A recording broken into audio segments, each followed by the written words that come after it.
J'ai peur de mon psy s'endort pendant nos séances. Je me sens pas en confiance avec mon psy ne me croit pas. Un psy qui ne parle pas refuse de continuer à me suivre. C'est normal d'avoir l'impression que mon psychothérapeute me vole. Bon, des messages comme ça, on en voit plein sur internet, que ce soit sur les forums ou sur les réseaux sociaux.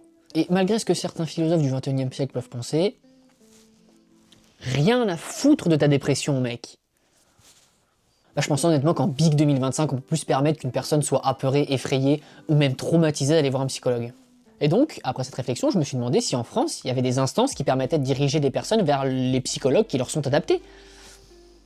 J'ai fait quelques petites recherches et j'en ai conclu deux choses. La première, c'est que la plupart des psychologues n'ont pas de site et en plus de ça, quand ils en ont, le site est ultra vieux et donne absolument pas envie de prendre rendez-vous.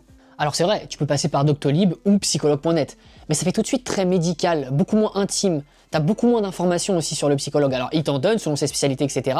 Mais ça fait beaucoup moins cadre privé.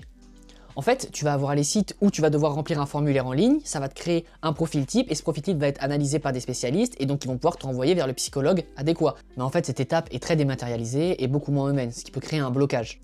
Et ensuite, tu as les sites tenus par des bénévoles, où si tu es en détresse et que tu as vraiment besoin de parler, tu vas pouvoir discuter avec une personne et voir si oui ou non tu as besoin de voir un psychologue. En plus, ce qui est génial, c'est que ces sites-là sont gratuits, donc si vraiment tu ressens le besoin d'aide, je te conseille d'y aller. Par contre, ce sont des sites plus dans l'urgence, plus dans l'instantané. En fait, avec ces sites-là, tu vas avoir que très peu de suivi.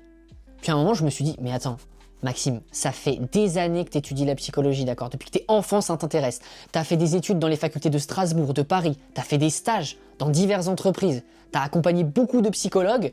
Pourquoi tu ne créerais pas en fait tout simplement un site bienveillant, accueillant et au goût du jour, et en plus de ça, qui permet aux personnes de trouver le psychologue qui leur convient? Et bah du coup, c'est ce que j'ai fait, j'ai décidé de créer Nelia. Bah si t'es curieux, du coup, je te laisse regarder la suite de cette vidéo qui parlera du coup de Nelia, son fonctionnement et un peu tout le mood qu'on a voulu mettre autour.